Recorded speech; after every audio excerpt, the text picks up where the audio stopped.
And are you refreshed? Good. Now what? Hi.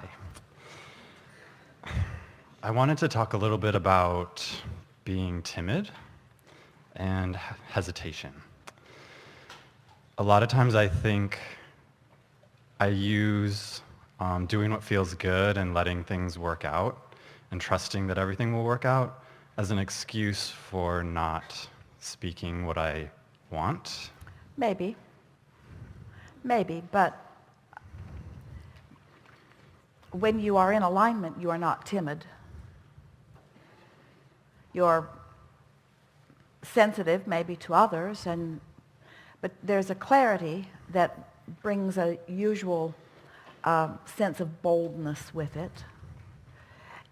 And that feeling of hesitation is always about split energy. That feeling of second guessing yourself is always about split energy. Certainly that catering to what others think, in other words, looking for their approval and coming not to trust it, because often that they're not in alignment, and so they don't appreciate you, not because you're not appreciable, but because they're not in the mode of appreciation. So alignment first, and then. I feel like I get a lot of momentum going internally and on my own, and it's been my experience that at some point you have to bring in others in order to manifest something big. Well, this is the perfect basis for a conversation about unconditional living, isn't it? Because Esther began playfully saying, she was playful about it, but she meant it too. She said, I think I'm becoming a sort of vibrational snob, because she was enjoying her high-flying feeling and not really wanting to come down from it, and finding that sometimes in interacting with others that she would focus on conditions that then would make it not possible for her to maintain her alignment. And so then she began saying things like, when I'm by myself, I can fly pretty high, and with strangers too. And then that made her begin to understand that she had fewer negative expectations of strangers. She didn't know about their conditions, so she was just naturally living more unconditionally when she was by herself, because there were frankly fewer conditions to notice, and fewer conditions with strangers than with people that she had already formed opinions about that were conditional and keeping her from her alignment. But after a while, that sort of puts you in a trap where you're off by yourself. Mm-hmm. And what you want is to be out where you can benefit by the co-creation of others. So this unconditional is something that you have to kind of practice, and then go out, practice, and then go out, practice, and then go out.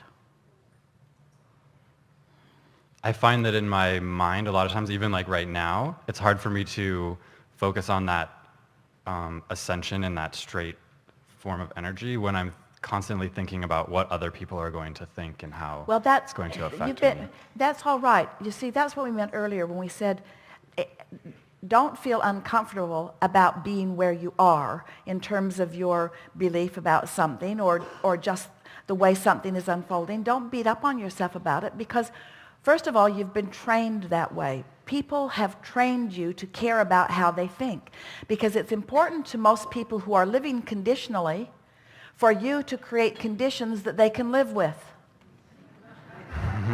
And so you've been trained that way, and you're doing it to them and they're doing it to you. It's not something that you're all of a sudden going to stop doing. But there is an endless trap in that, because the more conditions you find necessary to control, and the more you are able to a certain extent muster your power and your clarity and your strength and your position or whatever in order to demand conditions that please you, then the bigger the trap you get into, because the more you have to control. That's usually what makes people finally give it up, because there become too many things that you can't control that you feel that you need to control in order to feel good.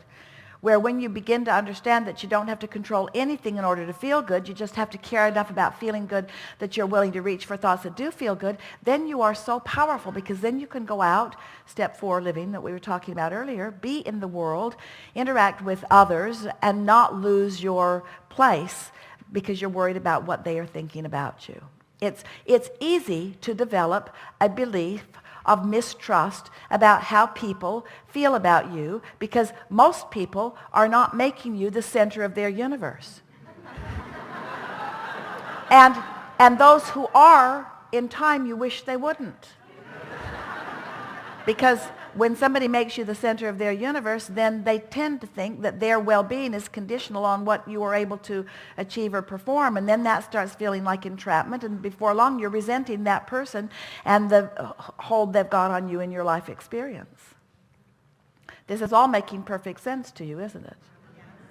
So come back around to what you were talking about earlier. In other words, we understand that that it's easy not to trust people to like you because of experiences that you may have had, and because of the drum that you keep beating, and because when you expect something, it turns out that way.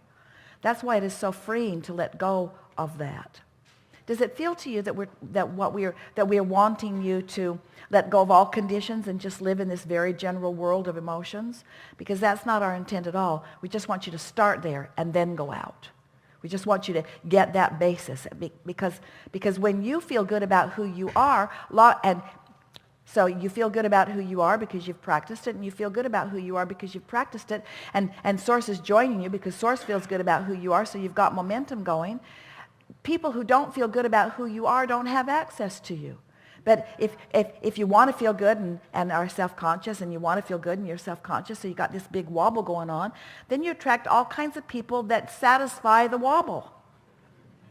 You get what you think about whether you want it or not. So if you don't trust people to like you, you can attract people who do.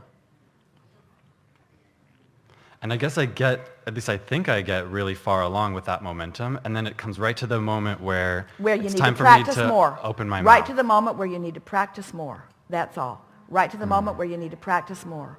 Right to the moment where you need to practice more. In other words, So do I keep taking myself to that point again and again? We would. Because it's hard after every experience like that. It's almost like a graveyard of things that haven't manifested, and experiences or opportunities that have been lost. Only because you activated it, and now those are the things that are coming into your mind. In other words, whatever you're realizing, whatever's flowing into your consciousness, it's not flowing because it's assigned, and it's not flowing because it's necessary. It's just flowing because that's what's most active within you right now, and so that's what's flowing.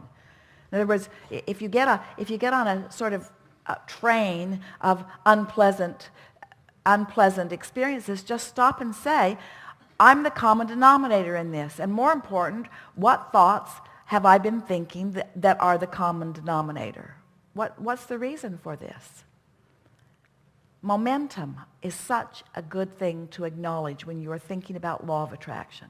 Because when you get off on a vibrational jag, on a thought jag, don't you notice that even when you're around the table with people visiting, that somebody will start something and another jumps in and another jumps in and another jumps in, but you won't jump in if you're steady before you get there. If you are in alignment with who you are before you get there, then those conditions won't evoke from you a feeling of being timid. They will evoke from you a feeling of being clear-minded, that jumping in here is not going to be to any advantage. The thing that is common in interacting with others is you start out with a slight insecurity about what you know, or about something, about what you know. And then as you talk with others, there's a trying to shore up what you know from a place of being uncertain. The thing that trips more of you up in finding this wobble-free alignment more often is that it feels to you that you need somebody else to understand what you're saying or even agree with you, which means you're trying to align with you're looking to them for the power rather than to your alignment with Source for the power. Does that make sense to you? Yes. And so when you're looking to them for, so now it's important. Esther would say to Jerry, I really want to know what you think. And he would give her that silly grin and he would say, I don't think you want so much to know what I think. I think you just want me to agree with you. Because the conversation sometimes would go on for a while as she's coming at it from another way and from another way and from another way. Because there's something about getting somebody to agree with you that can sort of shore you up. But it really is looking for alignment or love in all the wrong places. And so when you're looking, that feeling that you need to convince, you need to make yourself understood. You need them to understand you is the biggest trap of all, because if they're not in the vibrational vicinity of where you are, they're not going to understand you anyway. And the harder you try, then the more conditions you introduce to the scenario that have the likelihood of causing you to begin to wobble. And then you feel timid. Mm-hmm. And so rather than calling it timid, call it wobble. And rather than calling it angry, for a little while, call it wobble. Instead of calling it frustrated, call it wobble. Call it me introducing into what could be a pure vibration with lots of strength and power and clarity. I'm introducing wobble because I'm trying to get you to agree with me rather than aligning with what already agrees with me. Source loves me. You don't. And when I try to get you to love me, I wobble. Source loves me. If I was looking for love from Source, I wouldn't be wobbling because Source is right there loving me. Source is unconditional. Source isn't saying you have to have this skin color or this sexual orientation or this financial prowess or this political or religious affiliation.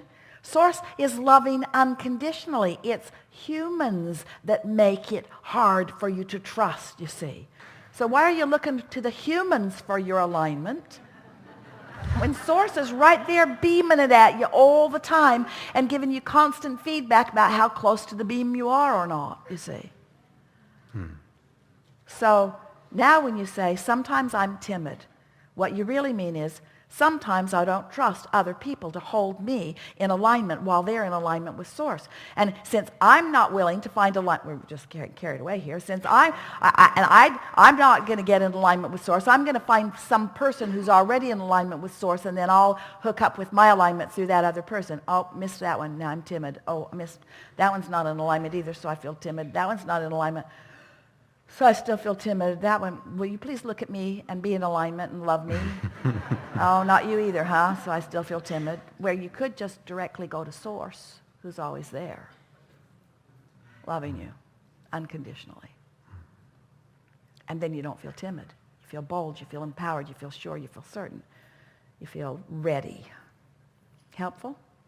Yes, very much.